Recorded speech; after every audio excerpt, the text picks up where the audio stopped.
we look back and say, look, Joe Biden and the Democrats control the Justice Department for 4 years, in which they could have released this stuff, formally or informally through leaks if it were damaging to Trump, and they didn't. So the fact is that they had that responsibility. Well, now Trump has that responsibility. Welcome to Political Perspectives. I'm Hugo Gurdon, Editor-in-Chief of the Washington Examiner. If you're joining on YouTube, please like and subscribe to our channel. I'm joined today by Byron York, Chief Political Correspondent of the Washington Examiner. And Byron, let's talk about the Epstein scandal, because it has obviously exploded into life yet again. The Democrats seem to think that they have at last got something with which they can inflict damage on President Trump. Why do they think that? What's going on here? Well, they really do think that, and so I think my conclusion of a few weeks ago that this would be over quickly was incorrect. Right. Well, it's interesting. There is, just as we saw in the Russia affair, there is a working together of Democrats and anti-Trump media, by which I mean a lot of the media, to just keep this story going, even when there's nothing really sort of happening. You know that a media organization wants to make a story into a cause. When they play it big across the front page, when they have a story, and then they just keep playing it big after that when they don't have a new story. Mm-hmm. On Tuesday night, or afternoon, I watched the top of the CNN 5 o'clock show, and they went 30 minutes on Epstein, beginning the first 30 minutes of the show.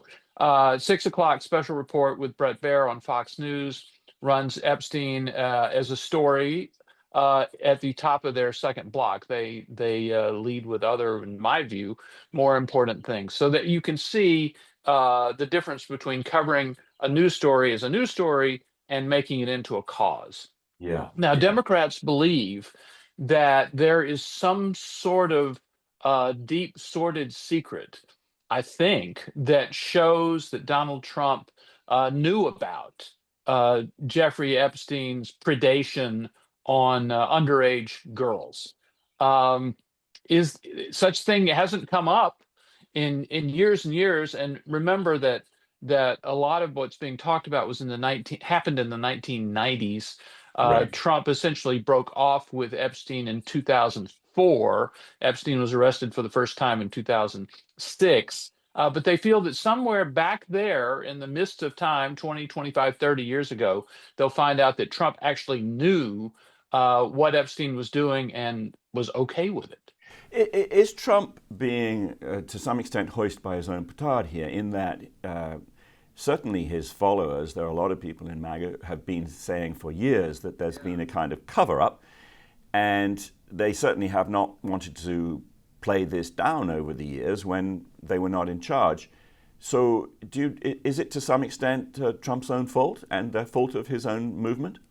I think that's fair to say. I mean, there clearly are a lot of Republicans who've been calling for release of all the Epstein files, whatever that actually is. And, I think they did it because they thought that it would expose Democrats. And we know that Bill Clinton had a relationship with Epstein. By the way, in that leather-bound birthday card book that Ghislaine Maxwell put together for Epstein in 2003, in which Trump had reportedly contributed this elaborate card.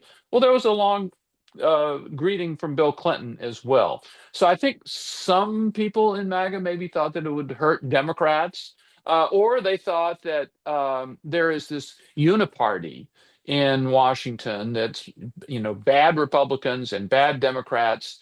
And a number of people, this is really kind of odd, but a number of people believe there's just a lot of pedophilia going out there, that there are members of the corrupt uniparty who are engaging in pedophilia, and it needs to be exposed. Remember, there was an incredibly misguided man who showed up at a pizza restaurant in Northwest Washington on Connecticut Avenue, Right.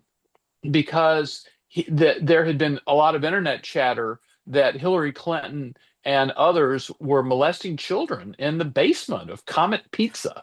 Yeah. Yeah. And he showed up with a gun Mm. to rescue the children. So, Yeah. I mean, I think there's some of that thinking behind this, free the Epstein files move as well. Is there also, to some extent, it's a matter of timing in that the case of Epstein is so vile and there's so much dirt. It's simmered for so long, and occasionally it's boiled over. And the principal character then died in custody when there were sort of extraordinarily some missing minutes of videotape, or at least a missing minute. So it's the kind of thing that provokes a constant sense that there's more here than meets the eye.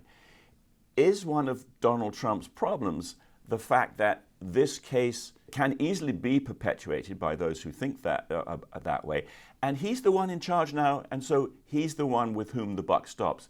If there's a cover-up, obviously his administration gets hit by it. So is it? We were talking before about it being, to some extent his own fault, but is it also just a matter of timing that whoever is in charge and saying, no, actually there's less here than you think, is going to get hit?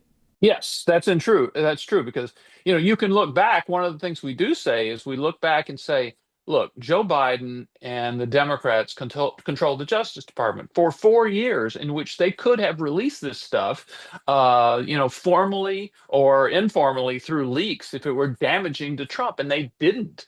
So the fact is that they had that responsibility. Well, now Trump has that responsibility. It's the Trump Justice Department. Also, in some of his statements and particularly his posts on Truth Social, Trump has sounded a little frantic about it, like it's really under his skin. It's really gotten under his skin. So clearly, if you're trying to torture and throw someone and throw them off balance, and they give you signs that you're getting under their skin, you just do more of it. You like it. So Democrats have been very encouraged, I think, by Trump's kind of over the top reaction at times. Right. Well, they've got a discharge petition, which we don't need to go into the details of exactly what that means, but that probably does mean that they can bring this up again in the fall, and perhaps you can talk a little bit about that. That's obviously months from now. They're going to be able to be talking about this again, so they clearly want it to last. And Speaker Mike Johnson in the House obviously believes that this is doing damage to Republicans in general and to the Trump and President Trump in particular, because he's decided that Congress will leave early for its summer recess. So, I mean, he assesses that there is damage. So, essentially, is this something which the Democrats can continue to exploit over the course of months and perhaps even into next year to do damage in the elections, or does your assessment go any way towards what you were previously thinking, that this would blow over soon? I mean, is this months or is this just endless? Well, it could be. It could be certainly months. And given my being wrong in the first place, I'm a little more chastened now, so I don't know Right. exactly what Yeah. it is. But here's the thing: it is the administration's responsibility to fix this. The party out of power, in this case, the Democrats, they don't control the Justice Department, they don't control the House, they don't control the Senate, but they got a lot of seats in the Senate and they can make noise. And what they'll do is demand that Republican members of Congress take a difficult vote to force the Justice Department to hand over these documents, Right. or not to, or to cover it up. And clearly, the solution to this is for the Justice Department to release all of this stuff, Right. or tell us why they're not releasing what they're not releasing. That is, if it's information that identifies victims in this case, or things that would not be released in the ordinary course of a criminal investigation. So the way to save Republican lawmakers from having to cast an embarrassing or uncomfortable vote is to just release the stuff. And I think we're in that situation now. Trump has made some moves in that direction, asking Attorney General Pam Bondi to ask a court to unseal some of the things that are sealed, grand jury testimony and other things, by the court, and that would be a move in the right direction. Yeah. But there's always going to be something that Democrats will be able to say is a secret, and I think Democrats are going to keep doing this until they see diminishing returns. Right now, they're pretty happy. Yeah, it's worth reminding viewers for those of us who've obviously been watching Washington for decades, that early in a new Congress, although people are obviously still playing politics, there's a lot more emphasis on getting bills done, which are there's a lot more going on Capitol Hill, which is about actual governance. And the Big Beautiful Bill Act obviously is an enormous example of that. But as the election cycle proceeds and as it gets closer to the next election, there are more things like trying to get the opposition to have to take difficult votes. And I think that we can see Epstein being used for that as we perhaps move into next year. But I want to turn, Byron, to an entirely different subject, and that was an extraordinary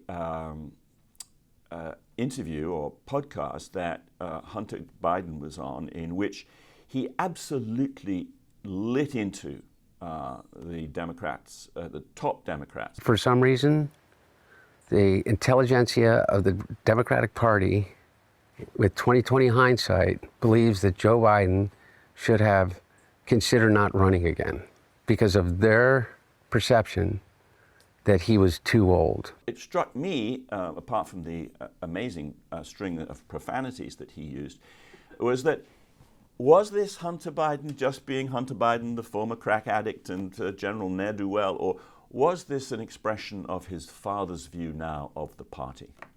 Yeah, I just finished a newsletter on this, and the headline is "Pure, Undiluted, Unadulterated Joe Biden id." I believe this is the kind of the cry of Joe Biden through his son Hunter. Obviously, Joe Biden, 82 years old, was clearly slowing down at the end of his presidential term, and has gotten a diagnosis of having serious prostate cancer now. He's kept a pretty low profile. This is his son coming out and sort of letting out all of the resentment and the anger and the bragging that you always saw from Joe Biden. And it's got a few parts. First of all, the interview is 3 hours long. Right. It's with a YouTuber named Andrew Callahan, who has 3.15 million subscribers. So this is something you should pay attention to. Right. And basically, it's Hunter Biden, first of all, praising Joe Biden, talking about how many votes he got, how many bills he passed, the most bills since anybody since 1932, and the victory here and the victory there, and the most this and the most that. Sounds exactly like Joe Biden talking. Exactly.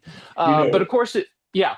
Sorry, I was going to say that's exactly the way I also saw it. And there's a piece that I'm writing, because where Hunter Biden was, saying "F you" to George Clooney, et cetera, on this, it's the same sort of "F you" seemed to me to be involved when, after 27 minutes after he actually announced that he was withdrawing from the presidential race, Joe Biden endorsed Kamala Harris. That was very much, it seems to me, an implicit F you to the party, with whom he was furious. So in a way, if you have here Hunter Biden expressing, as you call it, the Joe Biden id, it's now, many months and going back through before the election, where he was expressing that same id by saying, right, you kick me out, this is who you're going to have. Absolutely. And because he believes that he accomplished so many things. And remember, he spent 36 years in the Senate. So passing the big bill is accomplishing something. That's what he thinks of the great presidency as doing. So he sets all this up, which leads you to the question, why did this group of Democratic insiders push him out of the presidential race? and after that, it is profanity laced, and Right. he just goes after everybody. He goes after this is Joe Biden in the voice of Hunter Biden. He goes after Nancy Pelosi. He goes after Charles Schumer. He goes after the Barack Obama team, David Axelrod, David Plouffe, the whole Pod Save America team. He really hates them. Anita Dunn, Jake Tapper. I mean, he just goes after everybody in this fit of rage Right. that they pushed out this great president. Yeah, yeah. It's sort of there's a certain sort of just raging in the storm from, and you know that it's there he's like Lear on the heath or something, raging against the thunder, and he has no means of controlling. That's where we'll leave it, Biden. Byron, sorry about that. We're often confused. Yeah, that's where we'll leave it. Thanks very much for joining us, and thank you again to the viewers for joining us. Again, do subscribe to our YouTube channel, and we'll see you again next time on Political Perspectives.